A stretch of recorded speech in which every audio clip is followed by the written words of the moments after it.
मेरा नाम कृपाल है।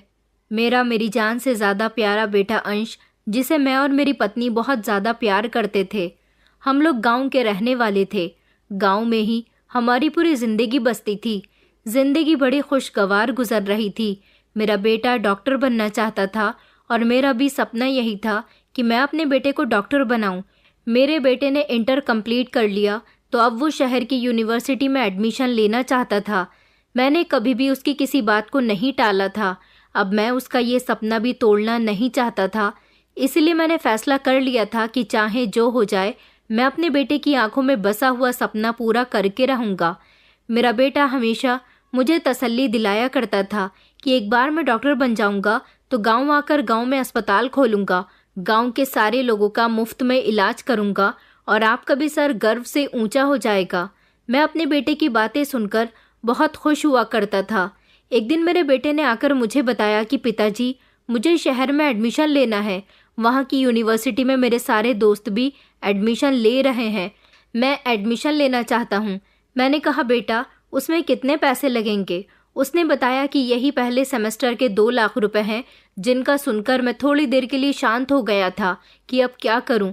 मैं भी तो यही चाहता हूं कि मेरा बेटा डॉक्टर बने, मेरा नाम रोशन करे, मगर जब तक थोड़ी कुर्बानी नहीं देनी पड़ेगी, बेटा डॉक्टर कैसे बन जाएगा? उसका सपना कैसे पूरा होगा? मेरा बेटा मुझसे शहर में एडमिशन लेने के लिए बहुत रिक्वेस्ट कर रहा था। मेरे पास गांव में काफ़ी ज़मीन थी, खेत थे, जिनसे हमारे पास बहुत सारा अनाज आता था, और 2 भैंसें थीं, एक दुलारी और एक चमकी। दुलारी हमारी बहुत पुरानी हो चुकी थी। ये दोनों ही दूध दिया करती थी, जिनका दूध बेचकर मैं पैसे कमाया करता था। पैसे तो मैं अपने खेतों में काम करके भी काफ़ी कमा लिया करता था। दुलारी बहुत सारा दूध दिया करती थी, इसलिए उसकी कीमत भी ज़्यादा थी। मुझे उसके 2 लाख रुपए मिल जाएंगे। ये सोचकर मैंने अपनी दुलारी को बेचने का फैसला कर लिया। जब ये खबर मेरी पत्नी को हुई तो वो कहने लगी कि आपको तो पता है कि दुलारी का ख्याल मैंने अपनी संतान की तरह रखा है और आप मुझे उससे दूर करने जा रहे हो। मैंने अपनी पत्नी को समझाया कि जब हमारा बेटा डॉक्टर बन जाएगा तो हमारे पास ऐसी कई दुलारियां होंगी। तुम फिक्र मत करो, हमारा बेटा डॉक्टर बन जाएगा तो हमें बहुत खुशी होगी, लेकिन उसके लिए हमें कीमत भी तो चुकानी पड़ेगी। मैंने दुलारी के सर पर हाथ फेरा और कहा कि चल दुलारी, आज तेरी कीमत चुकाने का वक्त आ गया है। मैंने दुलारी को गांव के ही एक आदमी को 2 लाख रुपए का बेच दिया। ऐसा करने का मेरा मन तो नहीं कर रहा था, लेकिन बेटे का सपना बीच में आ जाता था। दुलारी ने भी जाते समय मुझे नम आंखों से देखा, जैसे वो कहना चाह रही हो कि मुझे अपने साथ रख लो, मुझे मत बेचो। मेरा बेटा भी खिड़की से उसे जाते हुए देख रहा था, जिसकी आंखों में खुशी और शर्मिंदगी साफ नजर आ रही थी। शर्मिंदगी इस बात की कि उसकी जान से प्यारी दुलारी बिक रही थी, और खुशी इस बात की कि वो शहर जाकर पढ़ेगा। मेरी आंखों में भी आंसू थे, दिल अंदर से रो रहा था। दुलारी मेरे लिए एक जानवर नहीं, बल्कि इससे मेरा कई वर्षों पुराना रिश्ता था। पैसे मेरे हाथ में आ चुके थे। मैंने अपने बेटे का शहर में एडमिशन करवा दिया। पहली बार उसने शहर की यूनिवर्सिटी के गेट को पार किया था, जिस पर वो बहुत खुश हो रहा था। उसकी आंखों में सपने थे और दिल में गर्व कि उसके पिता ने उसके लिए सब कुछ दांव पर लगा दिया। उसने मुझसे वादा किया कि वो मेरा सर गर्व से ऊंचा करके रहेगा। उसकी बात पर मैं हल्का सा मुस्कुरा दिया और बेटे के कंधे पर हाथ रखा था। कहा कि बेटा, बस तुम ईमानदारी और मेहनत के साथ पढ़ाई करना, मैं सब कुछ संभाल लूँगा। मैंने तुम पर अपनी ज़िंदगी भर की कमाई लगा दी है, क्योंकि जब हमारे पास कुछ नहीं था तो तब हमारे पास दुलारी थी। मेरी सारी ज़िंदगी की कमाई, जिसने हमेशा मेरा साथ दिया, आज वही मुझसे दूर हो गई। जब मैं घर आया तो देखा कि आंगन में दुलारी की जगह खाली थी। अकेली चमकी बैठी हुई थी, वो भी मुझे उदास नजर आ रही थी। घर के दरवाजे पर पहुंचा तो पत्नी ने मुझे देखकर एक गहरी सांस भरी। वो मुझसे कुछ कहना चाहती थी, लेकिन खामोश रही। फिर मैंने कहा कि क्या बात है, तुम्हें कोई बात परेशान कर रही है? अगर कोई बात है तो तुम मुझे बताओ। तो मेरी पत्नी ने रोते हुए कहा, जो आपने किया वो माता पिता ही कर सकते हैं। हमारे बेटे के सपने बड़े महंगे निकले। मैंने हंसते हुए कुछ नहीं कहा, लेकिन मेरी हंसी में दर्द छुपा हुआ था। बेटा भी चला गया और दुलारी भी। मेरी जिंदगी में अब वो सुकून नहीं रहा था जो पहले हुआ करता था। कई दिन इसी तरह से गुजर गए। मेरा बेटा अपनी यूनिवर्सिटी और अपने दोस्तों के साथ ली गई तस्वीरों को मुझे भेजता रहता था, जिसे देखकर हम दोनों पति पत्नी खुश होते रहते थे। एक दिन मेरी पत्नी ने मुझसे कहा कि आपको पता है, कल जब मैं खेतों में आपके लिए खाना लेकर गई थी, तब चमकती हुई धूप में मुझे ऐसा लगा जैसे दुलारी खड़ी हुई है और मुझे देख रही है। मैंने कहा, तुम ठीक कह रही हो, मैंने तो सिर्फ जानवर बेचा था, लेकिन दुलारी तो साथ में मेरा दिल भी ले गई, जो कि अब उजड़ चुका है। दूसरी तरफ शहर में मेरा बेटा अपनी पढ़ाई में बिजी हो गया था। उसने मुझे बताया था कि उसने यूनिवर्सिटी के सब लोगों को बताया था कि उसका नाम अंश है और वो एक किसान का बेटा है। वो डॉक्टर बनकर अपने पिता का सपना पूरा करना चाहता है। उसके पिता ने उसका सपना पूरा करने के लिए भारी कीमतें चुकाई हैं। मैं अपने बेटे की ऐसी बातें सुनकर खुश हुआ करता था। एक तरफ दुलारी के जाने का दुख, दूसरी तरफ मेरी पत्नी की खामोशी और तीसरी तरफ मेरी आंखों में छुपा हुआ दर्द। मैं और मेरी पत्नी अकेले में उदास होते तो अपने बेटे की यूनिफॉर्म और पुरानी किताबें हाथ में लेकर बैठ जाते थे और अपने सपनों को पूरा होते हुए देखते थे। दिन इसी उदासी में गुजरते रहे, मगर मैं ये नहीं जानता था कि मेरी कुर्बानियों की शुरुआत हो चुकी है। अभी ये पहला कदम नहीं था, बल्कि और बहुत सारी कुर्बानियां बाकी थीं। अभी तो सपनों की कीमत सिर्फ एक जानवर थी, लेकिन आगे न जाने क्या क्या बेचना पड़ेगा। ये सवाल मेरे दिल में ठहर गया था, जैसे कोई दर्द जो अभी पूरा नहीं हुआ, क्योंकि मेरे बेटे का अब अगला सेमेस्टर आ गया था और उसके फीस का बिल भी, जो मुझे मेरे बेटे ने मोबाइल के जरिए भेज दिया था, और मुझे अब पैसों का बंदोबस्त करना था। रात के समय मैं अकेला हाथ में कागजात लिए बैठा था। जब मेरी पत्नी उठी और उसने मेरा थका हुआ चेहरा देखा तो वो घबरा गई। कहने लगी कि क्या हुआ है, आप इस तरह क्यों बैठे हुए हो। मैंने अपनी पत्नी को बताया कि अब की बार अंश की फीस 3 लाख रुपए है। पिछली बार तो हमने दुलारी को बेच दिया था। इससे तो सिर्फ शुरुआत हुई थी, लेकिन अब तो मुझे अपनी ज़मीन बेचनी पड़ेगी। मेरी पत्नी ने धीरे से पूछा, क्या फीस बढ़ा दी है? मैंने सर झुकाकर जवाब दिया कि हाँ। मेरे अंदर कुछ भी शब्दों में कहने की हिम्मत खत्म हो रही थी। मैं उठा और अलमारी खोलकर कागजात निकालकर अपनी पत्नी को दिखाए। ये घर के कागज थे।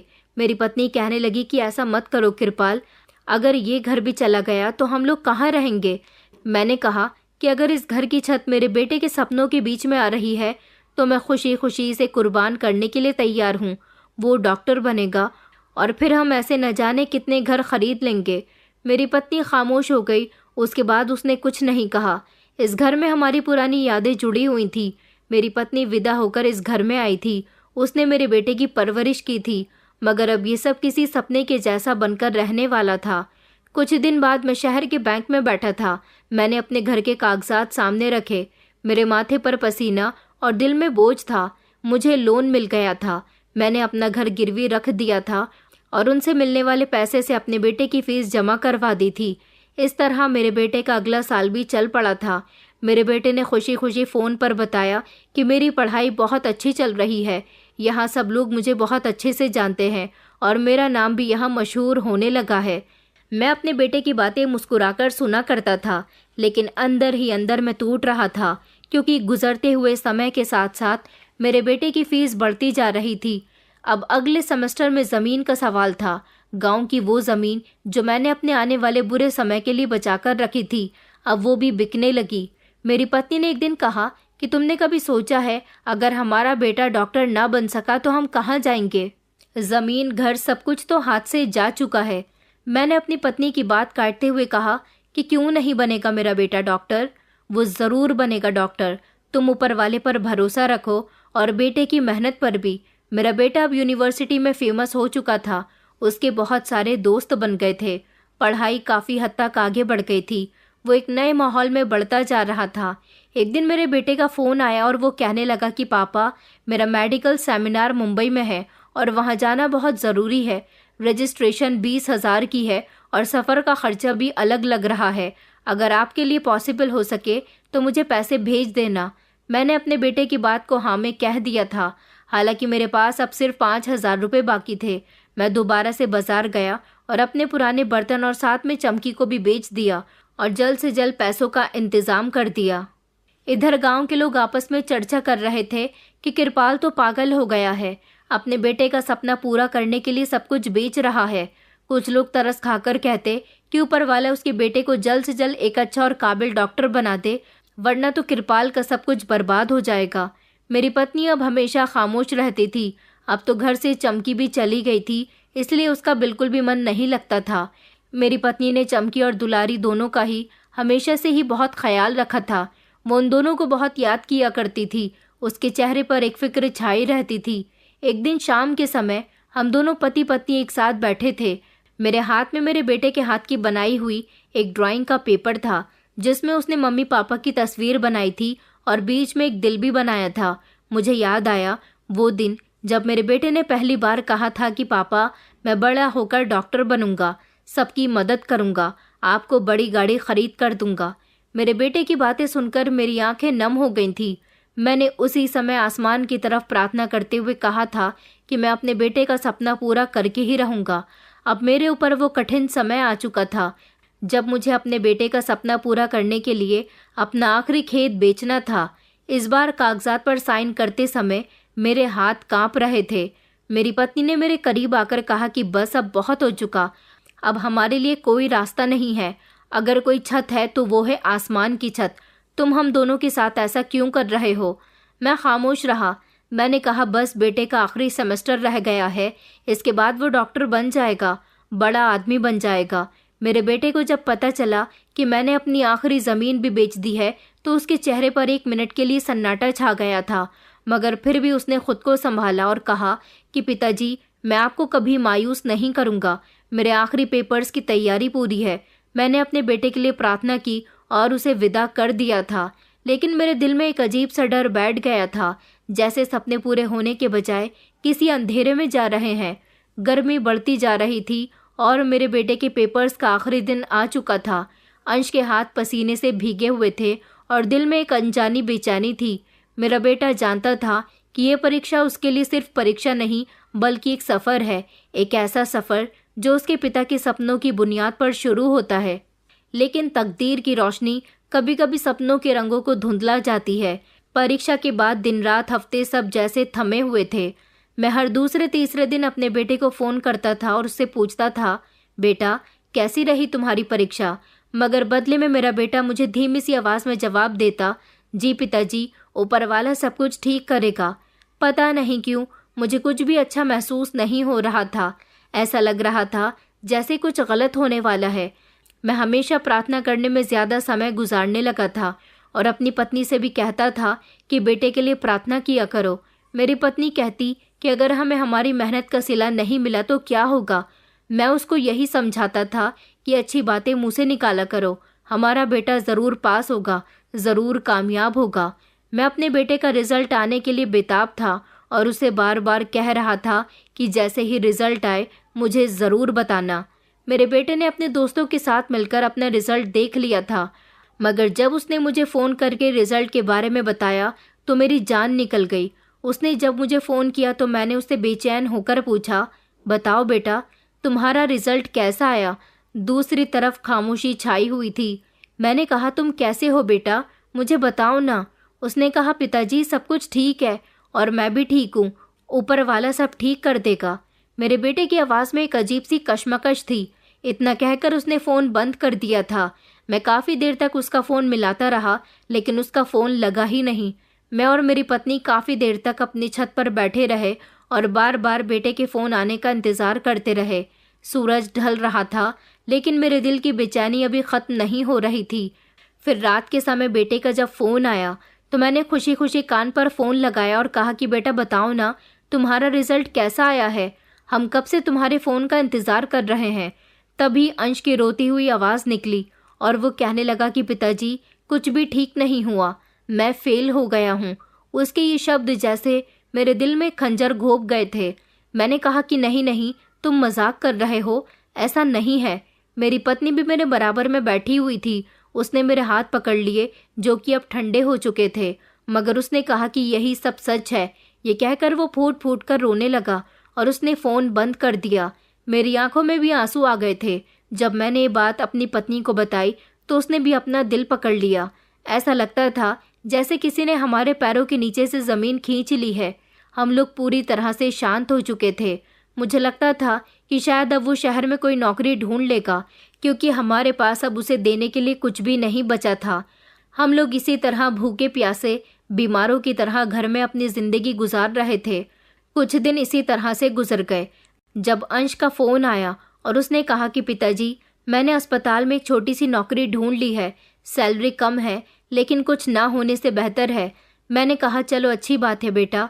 मेरा दिल अंदर तक घायल हो चुका था, लेकिन बेटे के सामने मैं ये सब कुछ साबित नहीं करना चाहता था।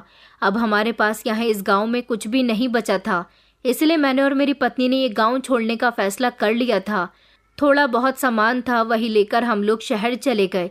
लेकिन गांव छोड़ते समय हमारी आंखों से आंसू नहीं रुक रहे थे। गांव के सारे लोग जानते थे कि हम पर कितनी बड़ी मुसीबत आन पड़ी है। जब हम शहर पहुंचे तो अंश ने हमारे लिए एक छोटे से किराए के घर का बंदोबस्त कर दिया था। वो हमें रेलवे स्टेशन पर लेने के लिए आ गया था। सारे रास्ते हम खामोश रहे। शहर की हवा में वो मज़ा नहीं था जो हमारे गांव की हवा में आया करता था। हमने यहाँ इस शहर में रहना शुरू कर दिया, लेकिन यहाँ इस छोटे से फ्लैट में हमारा बहुत दम घुटता था। अंश सवेरे जल्दी अस्पताल चला जाता था और शाम को थका हारा लौटता। मैं घर की खिड़की में खड़े होकर यहाँ पर आने जाने वाली गाड़ियों को गौर से देखता था कि कभी जो हमारी ज़िंदगी गांव के खेतों में गुजरती थी, यहाँ तो घर के घर में ही गुजर रही थी। जब से हम लोग यहाँ पर आए थे, मेरी पत्नी की तबीयत ठीक नहीं रहती थी। वो बहुत उदास रहती थी। उसे गांव छोड़ने का सदमा शिद्दत से हुआ था। हमारा बेटा सारा दिन अस्पताल में होता था। रात को जब वो घर वापस आता तब भी अपने माता पिता से बात नहीं करता था। बस उसका सारा ध्यान मोबाइल पर होता था। एक दिन मैंने बेटे को बताया कि बेटा, तुम्हारी माँ की तबीयत बहुत ख़राब रहने लगी है, अपनी माँ के लिए दवाई लेते आना। उसने मेरी तरफ ध्यान नहीं दिया और मोबाइल पर ही नज़र जमाते हुए कहने लगा कि ठीक है, आप फिक्र मत कीजिए, मैं कल अस्पताल से आऊँगा तो माँ के लिए दवाई भी ले आऊँगा और थोड़े बहुत फ्रूट्स भी। बेटा तो अगले दिन अस्पताल चला गया था। मेरी पत्नी बहुत उदास थी। मैंने उसे भरोसा दिलाया कि मैं हूं ना तुम्हारा ख्याल रखने के लिए, मैं तुम्हारा यहाँ बहुत ख्याल रखूँगा। मेरी पत्नी कहने लगी कि नहीं, यहाँ मेरा ख्याल नहीं रखा जा सकता, यहाँ मेरा मन नहीं लगता, यहाँ वो सुकून नहीं है जो हमारे गांव में हुआ करता था। कुछ दिनों बाद फिर से मेरी पत्नी की तबीयत बिगड़ने लगी। मैंने अपने बेटे से फिर से कहा कि बेटा, तुम्हारी माँ को डॉक्टर के इलाज की ज़रूरत है, तुम एक बार इसका चेकअप डॉक्टर से करवा दो, उसकी तबीयत ठीक नहीं लगती। तभी अंश ने लापरवाही से जवाब दिया, पिताजी, मैं तो खुद अस्पताल में नौकरी करता हूँ, उनको अच्छी सी दवाई लाकर देता हूँ, वो ठीक हो जाएंगी, आप फिक्र ना करो। मैं अंश से कुछ कहना चाहता था मगर खामोश रहा। मुझे आइडिया हो गया था कि जिस बेटे के लिए हमने सब कुछ बेच दिया, वो अब अपनी माँ की आंखों की नमी भी नहीं पढ़ पा रहा था। एक रात बहुत तेज़ की बारिश हो रही थी। मेरी पत्नी सारी रात खांसती रही और तेज़ बुखार से जल रही थी। मैंने जल्दी से उसके सर पर गीले पानी की पट्टी रखना शुरू कर दी। बेटा उस रात घर पर नहीं आया था। मैं बार बार उसको फ़ोन लगाता रहा मगर उसने फ़ोन ही नहीं उठाया। मेरी पत्नी रो रो कर कह रही थी कि आप मेरे लिए परेशान मत हो, मेरी ज़िंदगी इतनी ही थी। मैंने कहा कि तुम खामोश रहो, ऊपर वाला तुम्हें ठीक कर देगा। मगर दिन निकलने के साथ साथ उसकी बर्दाश्त की हद भी ख़त्म हो चुकी थी, इसलिए उसने बोलना बंद कर दिया और वो पूरी तरह से खामोश हो चुकी थी। मेरी पत्नी मुझे इस दुनिया से छोड़कर जा चुकी थी। ये सदमा मेरे दिल पर लगा था। मैं फूट फूट कर रो रहा था। मेरा बेटा सुबह सवेरे घर आया। जब अपनी माँ को मरे हुए देखा तो खुद भी रोने लगा। ये सब उसकी लापरवाही की वजह से हुआ था। मेरी पत्नी का अंतिम संस्कार कर दिया गया था। मैं अपनी पत्नी की याद में काफ़ी देर तक बैठा रहा, रोता रहा। मुझे याद आया कि वो हमेशा कहा करती थी, ये सपना हमें ले डूबेगा। अब मुझे उसकी बात सच लग रही थी कि वो बिल्कुल सच कहती थी कि बेटे के डॉक्टर बनने के सपने ने हमें सच में डुबो दिया। मैं पूरी तरह से खामोश हो गया था, जैसे मैंने बोलना ही छोड़ दिया हो। मुझे किसी से बहस करनी नहीं आती थी, न किसी चीज़ के बारे में कहना आता था। मैं तो बस अपनी पत्नी की तस्वीर लेकर दिन भर घर के कोने में बैठकर उसे याद करता रहता था। एक दिन मेरे बेटे ने मुझसे कहा कि पिताजी, अगर आप गांव जाना चाहते हो तो जा सकते हो। मैंने एक सख्त नज़र अपने बेटे की तरफ डाली और कहा कि बेटा, अब वहाँ बचा ही क्या है, मैंने तो तुम्हारे लिए सब कुछ बेच दिया। अब तो शायद मेरा भी अंतिम संस्कार इस शहर में ही होगा। मेरी बात पर मेरे बेटे के चेहरे पर शर्मिंदगी आ गई थी, लेकिन फिर वो मोबाइल में बिजी हो गया। शहर की ज़िंदगी ने मुझे अंदर से खोखला कर दिया था। फिर ऊपर से मेरी हमसफ़र का साथ छूट जाना, जिसकी वजह से मैं पूरी तरह से अकेला हो गया था। सारा दिन बिस्तर पर लेटा रहता था और अपने आप से ही बातें करता रहता था कि अपने बेटे का सपना पूरा करने के चक्कर में मैंने सब कुछ खो दिया, लेकिन मुझे ये नहीं पता था कि सपने भी किसी दिन दफन हो जाते हैं। अब मैं अपनी ज़िंदगी के उस मोड़ पर आ गया था जहाँ कोई ख्वाहिश, कोई खुशी नहीं बची थी। इस घर में पूरी खामोशी छाई रहती थी। घर के बाहर की रोशनी भी अंधेरे की तरह लगती थी। वक्त सिर्फ घड़ी में ही चलता जा रहा था। मेरा बेटा सुबह शाम अस्पताल में नौकरी करने में बिजी रहता था। हम दोनों बाप बेटों के बीच एक खामोशी का फासला था। कुछ दिन और इसी तरह से गुजर गए, जब एक दिन अंश मेरे पास आया और कहने लगा कि पिताजी, मुझे आपसे कुछ ज़रूरी बात करनी है। मैंने एक नम नज़र उसकी तरफ डाली कि अब उसे मुझसे क्या काम है, जिस पर बेटे ने बताया कि मैं शादी करना चाहता हूँ। अस्पताल की एक सीनियर डॉक्टर है जिन्होंने मुझे पसंद कर लिया है। मैंने उन्हें अपने बारे में सब कुछ बता दिया। वो एक बहुत बड़ी डॉक्टर हैं। उन्होंने मुझे खुद पसंद किया है। उनका कहना है कि तुम्हारे पास कुछ नहीं है, कोई बात नहीं, लेकिन मेरा दिल तुम्हें पसंद कर चुका है। वो मुझसे शादी करना चाहती हैं। उनके साथ अगर मेरी शादी हो जाएगी तो वो मुझे सैलरी भी ज़्यादा देंगी और रहने के लिए घर भी देंगी। मैंने उसकी बात को खामोशी से सुना और फिर कहा कि अच्छा बेटा, ठीक है, जैसा तुम चाहो वैसा कर सकते हो। मेरे बेटे की शादी हो रही थी, लेकिन उसकी शादी में ढेर सारी कमियां थीं। मुझे अपने बेटे की शादी की न जाने क्यों खुशी नहीं हो रही थी। मेरी बहू के पिता ने दहेज में मेरे बेटे को एक घर दिया था, जिसमें वो मुझे भी लेकर चला गया था, जो शहर के महंगे इलाके में बना हुआ था। मुझे इस घर में एक अलग से छोटा सा कमरा दे दिया गया था। शुरू शुरू में तो मेरी बहू अवनी का बिहेवियर मेरे साथ बहुत अच्छा रहा था, लेकिन जल्द ही गुस्से और घमंड से झलकने लगा था। एक दिन जब मैं नाश्ता करने के लिए किचन के पास आया तो अवनी सख्त शब्दों में कहने लगी, अगर आपको अपने लिए चाय बनानी है तो बर्तन भी धो देना। मैं नौकरानी नहीं हूँ इस घर की। मैंने अपनी बहू को गौर से देखा और फिर धीरे से कहा कि बेटी, मैं तो सिर्फ पानी लेने के लिए आया था। उसने मेरी बात का जवाब दिया, तो फिर बर्तन क्यों छोड़ देते हो, धोकर जाया करो। इस घर में मुफ्त का खाना नहीं मिलता। उसी समय मेरा बेटा कमरे से निकल कर आया और अवनी ने फौरन ही बात बदल दी। मेरे दिल पर यह पहला जख्म था। अब बहू दिन ब दिन मुझ पर अत्याचार कर रही थी। वो लोग तो खाना खाकर चले जाते थे और बहू मुझसे कह दिया करती थी कि डाइनिंग टेबल से सारे बर्तन उठाकर किचन में ले जाओ और उन्हें धोकर रख देना। यहाँ तक कि मुझसे घर की सफाई भी करवाया करती थी। मैं खामोशी से उसके बताए हुए सारे काम कर दिया करता था। सर्दियों की रात थी और मैं आधी रात तक बर्तन धोता रहा। बहू तो एक भी बर्तन नहीं धोती थी और सारे बर्तन मुझे ही धोने पड़ते थे, वो भी ठंडे पानी से। ठंडे पानी में हाथ होने की वजह से मेरे हाथ कांपने लगे और पूरे शरीर में भी दर्द होने लगा था। जब सारे बर्तन धोने के बाद मैं अपने हाथ साफ करने लगा तो अचानक एक प्लेट टूटकर ज़मीन पर गिर गई, जिसका शोर होते ही बहू किचन में आई और चिल्लाने लगी। कहने लगी कि ये प्लेट कितने महंगे डिनर सेट की है, तुम लोगों को तो कीमती चीज़ों की कोई कदर ही नहीं है। मेरा बेटा भी किचन में आ गया और उसने भी मुझे ही डांट दिया। कहने लगा, पिताजी, बर्तनों का ख्याल रखा करो, संभाल कर धोया करो, हर चीज़ आप ख़राब कर देते हो। मैंने अपने बेटे से कुछ नहीं कहा, न सफाई दी, बस धीरे से अपने कमरे में आ गया था और फिर मैं सारी रात जागता रहा।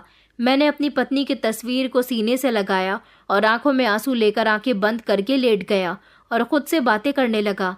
पहली बार मेरे बेटे की आवाज़ में मुझे कमी महसूस हुई थी। मैंने कहा, बेटा, मैंने तुम्हें सब कुछ दिया, लेकिन आज मैं तुम्हारे ही घर में अजनबियों की तरह रह रहा हूँ। मेरा बेटा अब हमेशा अपनी पत्नी की हाँ में हाँ मिलाता रहता था। उसका बिहेवियर भी सख्त होता जा रहा था। मेरा बेटा तो कभी कभी मेरी इज्जत कर लिया करता था, लेकिन अपनी पत्नी के सामने ऐसा करना नहीं चाहता था।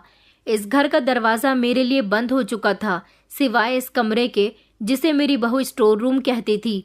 यहाँ घर का पुराना सामान और कबाड़ वगैरह भी रखा जाता था। अंश के अस्पताल निकल जाने के बाद ही बहू अपना रंग दिखाना शुरू कर देती थी। उसे अब कोई शर्म लिहाज नहीं था। मेरी खामोशी को वो कमज़ोरी समझ चुकी थी। उसने घर में नई अलमारी लगवाने का फैसला किया था, इसलिए सारा सामान इधर उधर किया जाने लगा। जब स्टोर रूम में अलमारी बनने का नंबर आया तो मेरा सामान भी इधर उधर फेंकने लगा। जिसमें मेरी पत्नी का कुछ पुराना सामान था, उसकी यादें थीं। मैंने वो सारा सामान अपनी गोद में रख लिया और न जाने कितनी देर तक उसे अपनी गोद में रखकर बैठा रहा था। बहू चाहती थी कि वो ये सामान फेंक दे, मगर मैंने उसे सामान को फेंकने नहीं दिया। कुछ दिनों के बाद बहू पालने के लिए एक महंगा कुत्ता ले आई थी, जिसे वो अपने बच्चों की तरह प्यार कर रही थी। उसने कहा था, यह हमारे परिवार का नया मेंबर है जो पूरे घर में घूमता रहता था, लेकिन जैसे ही मेरे कमरे के सामने आता भौंकने लग जाता था, जिस पर अवनी जोर जोर से हंसती थी। कहती थी कि ससुर जी, मेरा डॉगी आपको देखकर डर जाता है, आपकी शक्ल ही कुछ ऐसी है। मैं खामोश रहता था। एक दिन मैं अपने कमरे से निकल ही रहा था जब अवनी का कुत्ता मेरे पैरों में आ गया और मैं धड़ाम से जमीन पर गिर गया। कुत्ता भी जोर से चिल्लाया। अवनी चिल्लाती हुई कुत्ते की तरफ लपकी, जिसको थोड़ी खरोच भी नहीं आई थी। उसे मेरा कोई ख्याल नहीं आया था। मेरे बहुत जोर से कमर पर चोट लगी थी। वो बार बार कुत्ते से पूछ रही थी कि मेरी जान, तुम्हें चोट तो नहीं लगी? फिर उसने मुझे सख्त नज़रों से घूरा और कहने लगी कि आपकी तो आदत है घर की चीज़ों का नुकसान करने की। इसमें मेरी जान बसती है और आपने इसको नुकसान पहुंचाने की कोशिश की। आइंदा अगर आपने ऐसा कुछ किया तो मैं आपको घर से बाहर निकाल दूंगी। मैं बहू की बात पर खामोश रहा। मैंने सोचा कि आज अंश घर आएगा तो मैं बहू की शिकायत करूंगा, लेकिन दिल ने मुझे रोक दिया। जिसे अपनी माँ के मरने का ख्याल नहीं आया था तो उसे अपने पिता का क्या ख्याल आएगा। मैं सारी रात कमर के दर्द से तड़पता रहा था। मेरे बिस्तर पर बहू ने पुराना सा गद्दा बिछा दिया था जिसमें से बहुत बदबू आती थी। मैंने अवनी से कहा कि बहू, इसे बदल दो, कोई नया गद्दा लाकर डाल दो, इसमें से बहुत बदबू आती है। जिस पर बहू ने जवाब दिया कि आपको बहुत नई नई चीज़ों का शौक आ रहा है। अगर आपको हमारे घर में इतनी ही परेशानी है तो किसी वृद्ध आश्रम क्यों नहीं चले जाते। ये शब्द मेरे दिल पर बिजली की तरह पड़े थे। मैंने उसे जवाब दिया, ये मेरे बेटे का घर है, यहाँ रहने के लिए मैंने बहुत महंगी कीमत चुकाई है बहू। जिस पर अवनी ने हंसते हुए जवाब दिया, ये घर तो आपके बेटे का भी नहीं है, ये मेरे डैड ने मुझे दिया है, आपके बेटे को नहीं, जिसमें आप अपने बेटे के साथ यहाँ रहते हो। मैं उसकी बात खामोशी से सुनता रहा और आसमान की तरफ देखने लगा। वो तो मुझे खाना भी नहीं दिया करती थी। कभी रात का खाना बच जाता तो दोपहर में दे दिया करती थी। एक दिन मेरी बहू के दोस्त घर पर आ गए। मैं घर के अंदर दाखिल हो रहा था जब उन्होंने मुझे देख लिया और अवनी से पूछने लगे कि ये कौन है। तो मेरी बहू ने शर्मिंदा होते हुए जवाब दिया कि ये मेरे ससुर जी हैं। उसने मुझे वहाँ से जाने का इशारा किया तो मैं फ़ौरन अपने कमरे में आ गया था। अपने दोस्तों के जाने के बाद वो फ़ौरन ही मेरे कमरे में आई और ज़ोर ज़ोर से भड़कने लगी कि आपसे किसने कहा था मेरे दोस्तों के सामने आने के लिए? अरे, आपका जैसा हुलिया हो रहा था उसे देखकर वो लोग मजाक बना रहे थे। आइंदा मेरे दोस्तों के सामने कभी मत आना। मैंने बहू से कहा था कि ठीक है, कभी तुम्हारे दोस्तों के सामने नहीं आऊँगा। अब मुझे खाना भी मेरे कमरे में ही दिया जाने लगा था। इस घर में मेरे दिन रात बहुत मुश्किल से कट रहे थे। यहाँ तो मेरा जीना दुश्वार हो गया था और अंश को मेरी कोई परवाह ही नहीं थी। उस रात मुझे नींद नहीं आ रही थी तो सवेरे में जल्दी जाग गया। बूढ़ा शरीर अब और भी ज़्यादा खोखला होता जा रहा था। मुझे जागता हुआ देखकर अवनी ने कहा कि नौकरानी अभी नहीं आई है, आप ज़रा मेरे लिए चाय बना दीजिए, मेरी तबीयत ठीक नहीं है। मैंने बहू के लिए चाय बना दी तो फिर उस दिन के बाद से बहू हर रोज़ मेरे कमरे का दरवाज़ा खटखटाती और कहती कि चाय बनानी है आपको, जल्दी उठ जाइए। बहू के लिए चाय बनाकर, बर्तन धोकर और घर के सारे कामकाज करके ही मेरा समय गुजरता था। मेरी पत्नी जो मुझे अपने हाथों से खाना खिलाया करती थी, वो समय मुझे याद आता था। अब तो मुझे रूह की सूखी रोटी खाने को मिल रही थी। इतनी मेहनत करने के बावजूद भी बहू मुझसे बर्तन धोने को कहती थी और जब मैं बर्तन धोता तो मेरे हाथ कांपने की वजह से एक न एक बर्तन मुझसे टूट जाता था, जिस पर बहू और बेटा दोनों ही मुझ पर चिल्लाने लगते थे। फिर जो घर में हंगामा होता था उसे मैं खामोशी से सुन लिया करता था। वैसे भी अपने बच्चों को जवाब देने से कोई फ़ायदा नहीं था। मैं सिर्फ नज़र नीचे करके खामोशी से उनकी बातें सुनता रहता था, बल्कि मुझे अपने बेटे के कहने के मुताबिक बहू से माफ़ी मांगनी पड़ती थी। बहू, मुझे माफ़ कर दो, मुझसे गलती हो गई है, मेरे हाथ सुन पड़ रहे हैं, इसलिए बर्तन टूटते हैं। इतने में ही बहू ने जवाब दिया कि हर बार बर्तन आपसे ही क्यों टूटते हैं, बस अब बहुत हो चुका, संभाल कर रखा करो सामान को, वरना आपसे वसूल कर लूँगी। मेरा बेटा मुझे अकेले में आकर समझाया करता था कि पिताजी संभाल कर काम किया करो, आपको पता है ना कि अवनी कितनी भड़क जाती है। मैंने उसे एक हैरानी भरी नज़र से देखा और कहा कि बेटा, मैं ये सब जानबूझकर नहीं करता, मुझे कोई शौक नहीं है तुम्हारे घर का सामान ख़राब करने का। आज तुम्हें अपने पिता की तकलीफ़ नज़र नहीं आ रही, तुम वो समय भूल गए हो जब तुम्हारी छोटी सी तकलीफ़ पर मैं और तुम्हारी माँ तड़प जाया करते थे। जिस पर मेरा बेटा खामोश हो गया और शर्मिंदगी से मुझे देखने लगा। अब मेरा बेटा भी पिता बनने वाला था और उसके घर में भी एक नन्ही जान आने वाली थी। मेरे पास तो आंसू बहाने के अलावा और कोई दूसरा रास्ता नहीं था और मैं हमेशा यही सोचता रहता था कि मेरे पास जो सब कुछ था वो मैंने अपने बेटे को दे दिया और मैं इस सब के बावजूद भी खाली हाथ रह गया। यहाँ तक कि इस बेटे की खातिर मैंने अपनी पत्नी तक को खो दिया। अगली शाम जब मेरा बेटा अस्पताल से घर आया तो बहू ने उससे मेरी शिकायतें करनी शुरू कर दी थी कि अब मैं तुम्हारे पिता को इस घर में और बर्दाश्त नहीं कर सकती। तुम्हें पता है ना कि मैं प्रेग्नेंट हूँ और तुम्हारे पिता घर का कोई काम नहीं करते, बस उनको तो मुफ्त की रोटियां तोड़ने की आदत है। नौकरानी भी मुझसे तुम्हारे पिता की शिकायत करती रहती है। मेरे बेटे ने सर हिला दिया और कहने लगा कि मैं पिताजी को समझाऊंगा। वो मेरे पास आया और मुझसे कहने लगा कि पिताजी, मैं आपके आगे हाथ जोड़ता हूँ, आप गांव वापस चले जाओ। मैंने कहा, बेटा ठीक है, चला जाऊंगा, मैं तुम्हें बोझ लग रहा हूँ ना? ठीक है, चला जाऊंगा, तुम फिक्र मत करो। मेरी मौजूदगी इस घर में तुम्हें और तुम्हारी पत्नी को बहुत परेशान कर रही है, मगर याद रखना, अब तुम्हारे पास भी औलाद आने वाली है। तुम अपनी औलाद के लिए वो सारी कुर्बानियां मत देना जो मैंने दी थी, वरना तुम भी मेरी तरह हाथ मलते रह जाओगे। मेरा बेटा शर्मिंदा हो गया था। अगले दिन मैं गांव जाने की तैयारी करने लगा था जब बहू की तबीयत खराब हो गई। उसे अस्पताल ले जाया गया तो उसने बेटे को जन्म दिया। घर में काम ज्यादा होने की वजह से अंश ने मुझे रोक लिया और कहने लगा कि अब कुछ दिन के लिए आप यहाँ पर रह लीजिए, घर के काम की परेशानी होगी, नौकरानी से भी ज्यादा काम नहीं होता और कुछ काम आप कर लेना, कुछ काम नौकरानी कर लेगी। मैंने हाँ में सर हिला दिया था और घर में रहने लगा था। वक्त गुजरता गया और मेरा पोता भी बड़ा होता जा रहा था। वो जब जब मेरे करीब आने लगता, बहू उसे रोक लेती और कहती कि तुम्हारे दादाजी गांव के रहने वाले हैं, पता नहीं कैसी कैसी बीमारियों ने उनको घेर रखा होगा। मैं नहीं चाहती कि मेरे बेटे को कोई बीमारी लग जाए। वो अपने बेटे को मुझसे दूर रखा करती थी। मेरा पोता मेरे करीब आने के लिए लपकता था। उसे देख देख कर मेरा मन करता कि इसे गोद में ले लूं, लेकिन बहू के दिल में तो थोड़ी भी ममता नहीं थी। वक्त गुजरता गया और मेरा पोता 2 साल का हो गया था, लेकिन इन 2 सालों में एक बार भी मैंने उसको छुआ तक नहीं था, सिर्फ दूर से देख देख कर खुश होता रहता था। एक दिन बहू और बेटा घर से बाहर गए हुए थे। बहू मेरे पोते नवीन को नौकरानी के हवाले करके चली गई थी। नौकरानी उसका ठीक से ध्यान नहीं रख रही थी, जिसकी वजह से वो रो रहा था। मैं ये सब खामोशी से देख रहा था, लेकिन मेरा पोता रो रहा था। मैं उसे रोता हुआ कैसे देख सकता था, इसलिए मैं उसके पास गया और उसके साथ खेलने लगा। इतनी ही देर में अवनी और अंश घर में दाखिल हुए। अवनी ने मुझे नवीन के साथ खेलते हुए देखा तो बहुत भड़कने लगी और कहने लगी कि ये मेरे बेटे को अपने वश में करना चाहते हैं, मेरे बेटे को अपनी बीमारियां लगाना चाहते हैं और अपने जैसा बनाना चाहते हैं। मैं ऐसा कभी नहीं होने दूंगी। उसने अपने बच्चे का हाथ पकड़ा और उसे ज़बरदस्ती कमरे में जाकर बंद कर दिया। मैंने कहा, बहू, नौकरानी उसका ठीक से ख्याल नहीं रख रही थी, वो काफ़ी समय से रो रहा था, इसलिए मैंने सोचा कि मैं उसकी देखभाल कर लेता हूँ।